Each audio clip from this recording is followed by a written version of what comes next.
매일 말씀 10분 강론. 오늘은 사순 4주간 금요일입니다만 3월 19일로서 성 요셉 대축일입니다. 복되신 동정 마리아의 배필 성 요셉 대축일인데요. 오늘 복음 말씀은 마태복음 1장 16절에서 18절에서 21절 그리고 24절까지입니다. 야곱은 마리아의 남편 요셉을 낳았는데 마리아에게서 그리스도라고 불리는 예수님께서 태어나셨다. 예수 그리스도께서는 이렇게 탄생하셨다. 그분의 어머니 마리아가 요셉과 약혼하였는데 그들이 같이 살기 전에 마리아가 성령으로 말미암아 잉태한 사실이 드러났다. 마리아의 남편 요셉은 의로운 사람이었고 또 마리아의 일을 세상에 드러내고 싶지 않았으므로 남모르게 마리아와 파혼하기로 작정하였다. 요셉이 그렇게 하기로 생각을 굳혔을 때 꿈에 주님의 천사가 나타나 말하였다. 다윗의 자손 요셉아, 두려워하지 말고 마리아를 아내로 맞아들여라. 그 몸에 잉태된 아기는 성령으로 말미암은 것이다. 마리아가 아들을 낳으리니 그 이름을 예수라고 하여라. 그분께서는 당신 백성을 죄에서 구원하실 것이다. 잠에서 깨어난 요셉은 주님의 천사가 명령한 대로 하였다. 주님의 말씀입니다. 그리스도님 찬미합니다. 네, 의로운 사람 요셉에 대한 오늘 복음 말씀이 이렇게 진행되고요. 요셉은 참으로 의로운 사람이었다 하고 고백합니다. 의로운 사람은 의로움을 사랑하는 분이죠. 법대로 사는 사람이라고 공동 번역은 요셉에 대해서 말하고 하고 있는데 한국식으로 말을 한다면 법 없이도 사는 사람이라고 표현을 하고 싶을 겁니다. 하지만 요셉이 법 없이 산다고 하는 것은 무법자는 아닙니다. 그러면 참다운 법은 무엇일까요? 사회는 성문법으로 안정이 되어가고 있죠. 다시 말하면 의로운 자는 약속을 지키는 사람이죠. 하나님의 계명을 지키는 자가 의로운 사람입니다. 하나님께서도 이스라엘 백성과 계약을 맺고 그 계약을 지켜나가는 하느님의 의로운 모습을 보여주는 겁니다. 여기에서 하느님의 계약을 맺은 그 계약에 충실한 하느님의 의로움을 볼 수 있죠. 그 계약에 응답했던 이스라엘 백성들이 그 계약을 지키지 않는, 다시 말하면 죄의 구렁텅이에 빠진다 하더라도 당신 자신이 구원을 약속하겠다고 하는 약속, 그 계약을 먼저 파기시키지 않기 때문입니다.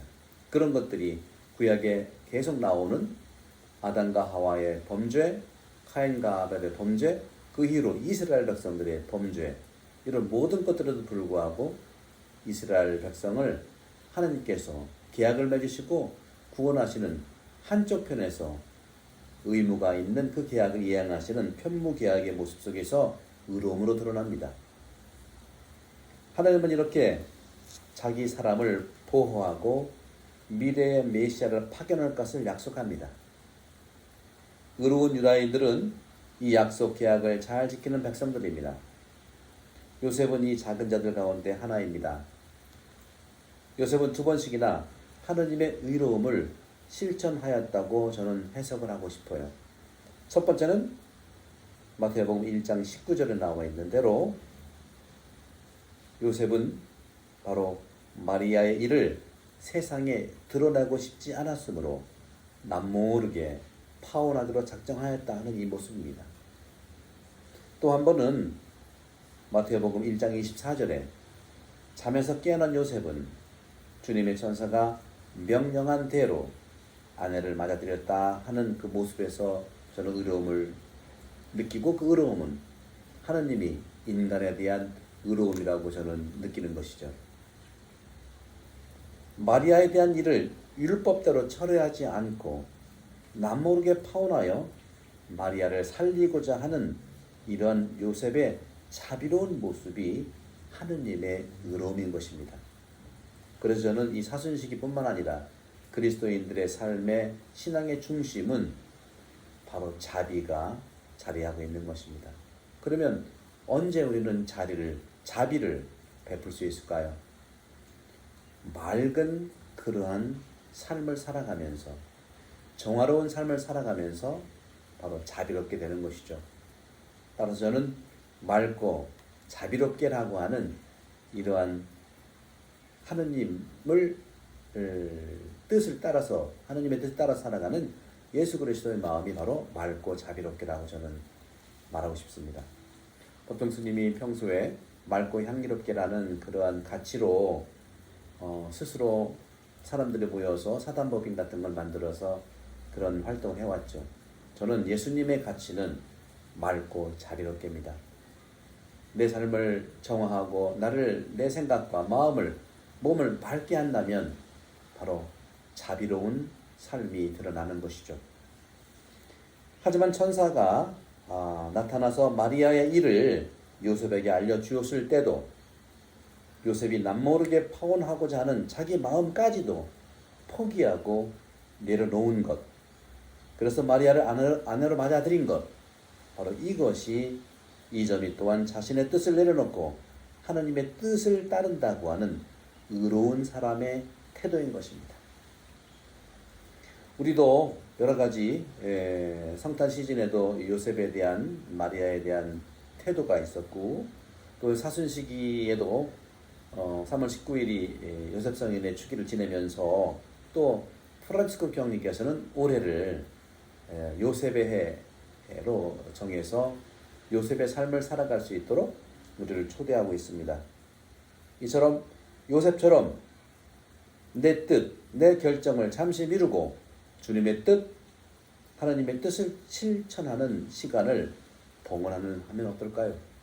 이것이 사순시기뿐만 아니라 우리 그리스도인들의 삶의 핵심이라고 말씀드립니다. 사순시기 부활을 기다리면서 하나님의 뜻이란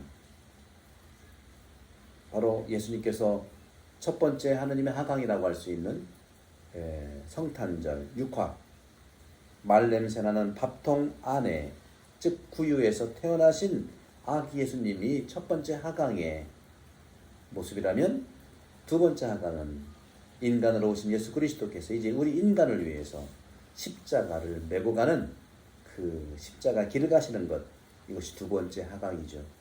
이것도 역시 아버지의 뜻을 따라서 우리 인간을 위해서 살아가신 예수님의 삶입니다. 우리도 우리 주변에 냄새나고 더러워진 곳에서 살아가는 사람들 가운데 한 분을 만나면 어떨까요? 하느님의 의로움, 바로 인간의 의로움의 모습입니다. 바로 이 자비라고 하는 것은 의로움의 한 부류처럼 사랑과 각자의 약속 안에 신뢰로 나타납니다. 주님께서 말씀하신 이 가치에 인간적으로 이해하지 못했던 자기 아이가 아닌 다른 사람의 아이라는 걸 느꼈을 때 마리아를 너무 사랑하는 아버지, 남모르게 마리아와 파혼하기로 한 마음의 작정도 역시 자비와 의로움의 모습이지요. 하지만 마리아가 성령으로 말미암아 잉태한 사실이 드러났을 때 어떻게 잉태되었나 보다는 처녀가 애를 가졌다는 신뢰할 수 없는 처지에 있었던 것을 바로 알겠습니다. 웹에서 신뢰할 수 없는 처지에 있었던 것을에 대해 찾은 결과입니다. 네. 확인해보세요. 시리가 또 이런 것들을 또 얘기를 친절하게 하네요. 네. 그런 점에서 요셉은 마리아를 벌하기 위한 법으로 해결하지 않습니다. 그 당시에 남편이 있는 부인이 다른 남자 아이를 가진 것은 율법에 죽음을 당해야 되는 것입니다. 남모르게 마리아와 파혼하기로 작정했다고 하는 이 점, 의로움의 모습이죠. 자비의 모습이죠. 요셉은 마리아에게 자비로운 행동을 취한 것입니다. 의로움이라고 하는 것은 인간적인 것을 뛰어넘는 최고의 어려운 정의예요. 사람을 살리는 정의인 것이죠.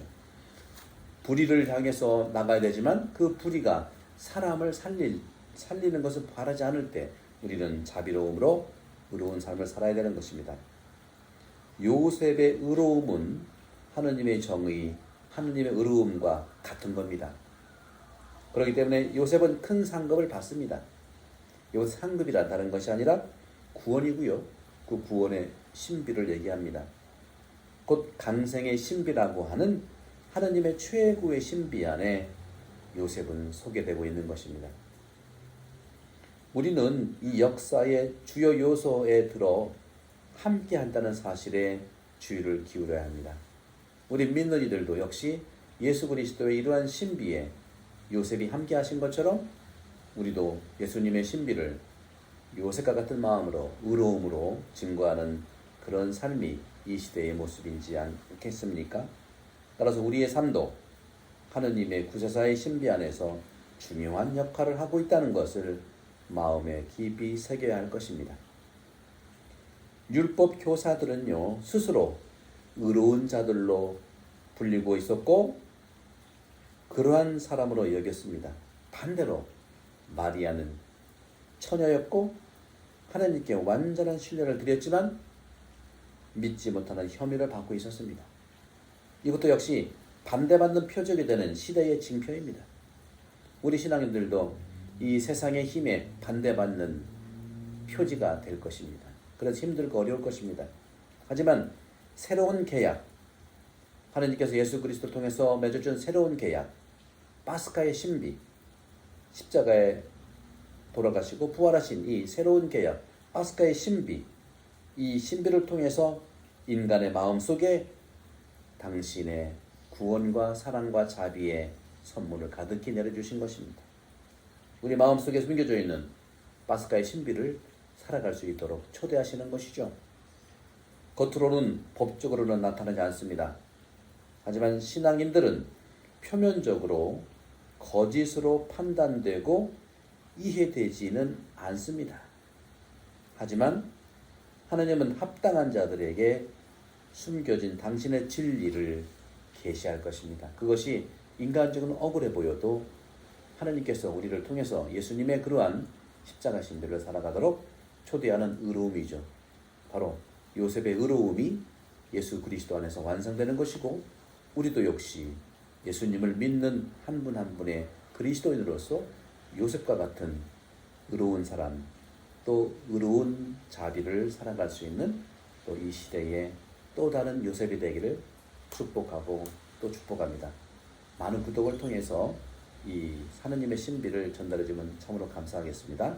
성부와 성령 여러분 모두를 반복합니다. 감사합니다.